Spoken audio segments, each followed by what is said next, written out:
DC here, hi guys and gals. Well, hope you're all well, and it is Monday, and as you know by now, on Monday I very often do tags, and today will be no exception. I will be starting with Jasmine's tag. I'm inside today because it's rather cold outside, and we were walking earlier with Mrs. DC, who is slowly getting better. But no, I didn't do the tag outside today. I thought I'll come in my office, which is not a real office. It's kind of a corner in the house, and and do the tag. So I'll start with Jasmine's tag. So hi there, Jasmine, and like I say, hope you are well. Okay, Jasmine's tag. 5 questions as usual. Let's see what you brought us this time, Jasmine. Okay, question one. What color would you change your eyes? I probably wouldn't bother to change the color of my eyes. My eyes are a kind of a bluish. I say kind of a bluish because for many years my contact lenses were about the same color as my eyes, and they're, like I say, a kind of a bluish color. I find, I mean, I don't really care, what color my eyes are actually. So they're the color that they are, and frankly, it's all the same for me. So I wouldn't change. I do know that some people will get contact lenses that have just cosmetic contact lenses to change the color of their eyes, things like that. And I'm trying to think. Uh, was it at I think it was at Halloween a few years back that somebody I had seen that had like blood red eyes uh, for uh, for Halloween, and it was contact lenses. Anyway, yeah. So that's question one. Question two. Your biggest mistake. Let me see. I don't know if that would really mean my biggest mistake or my biggest weakness or the biggest mistake that I've ever made. Um, that's not an easy question, actually. Um, I'm almost going to say that my biggest mistake at time had been.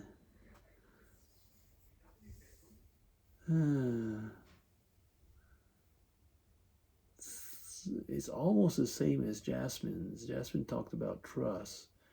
Mine would be at one point or another um, confiding with. It's usually with mistakes at work. I was just going to say, and confiding in someone, and they come back and take things for their own. Um, so it does actually resemble the fact of trust. But I think that actually happens a lot with people like myself, and maybe you as well, Jasmine. Is that when we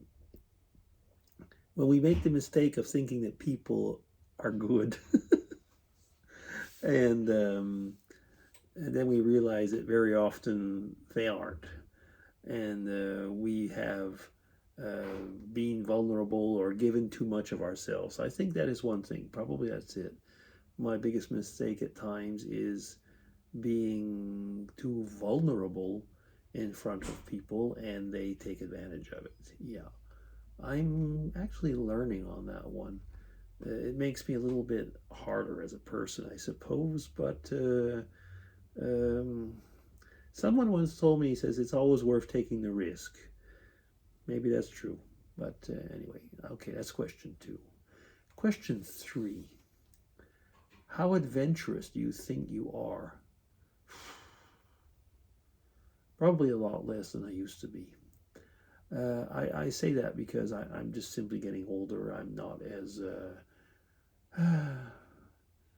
fit probably as I used to be, and not so ready probably to have things go wrong. I probably is the thing, when I was a bit younger, I would be ready to try just about anything and travel anywhere and go into dangerous areas and stuff like that. And I didn't really have any.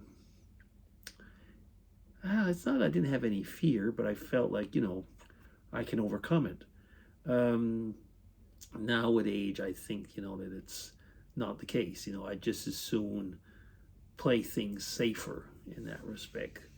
Um, eh, Even for traveling, I kind of like my comfort now, things like that. And I don't feel like I have to climb every mountain. Uh, as long as I've climbed a few in my life, I'm happy, things like that. So, yeah, I'm definitely less adventurous than I used to be. But I was actually, in a way. I mean, when you just went off and lived in another country, decided to work there and to not go back, I consider that's pretty adventurous. But now I'm just kind of like settling down. Yeah. Question 4. How do you think your friends view you? Um, I'd say my real friends. Again, not my colleagues or ex-colleagues, but people that I really call friends. They view me as that, a friend, a person that they can come to, a person that they know that they can talk with. Um, they know that I'm a person, dare I say, of faith, so they know that they can come with,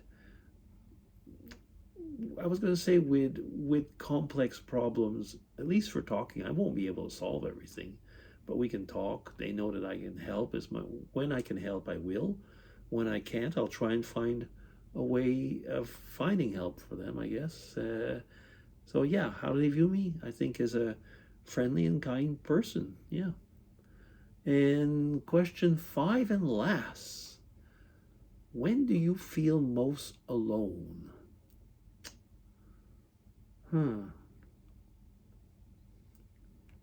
First off, I don't find that's a negative thing. Um, I've said it many times in videos before, I actually like being alone sometimes. Um, and when I would feel the most alone, I think it would be, yeah, you know what? It would be when I would be on a trip, for example, a business trip, in a very beautiful part of the world, and I was looking at things and they were really lovely, and Mrs. DC was not with me, and I could not share this with her. Then I felt very alone because my best half was not there with me, and then I did feel alone. Um, I think other times when I felt alone would be when, I don't know, for example, if I did something where I wasn't really happy with myself, and I would feel alone because I felt that um, I had disappointed myself and maybe others, and somehow I felt I disappointed God, and of course I was just going to say is that God knows God knows what I am. Goodness. And yeah, then I'd feel alone. But yeah, I think actually, in the spirit of the question, I would feel mostly alone when I would be in front of something beautiful and I was alone and I couldn't share it. Yeah, that is when I felt probably the most alone. But to get back what I said in the beginning, I really don't feel that being alone is something bad. I enjoy it actually a lot of times. And that's it. I'm up to 9 minutes some odd. So thank you, Jasmine. Another great tag and some good questions. Yeah. Take care. Bye bye. DC signing off. Bye bye, everybody.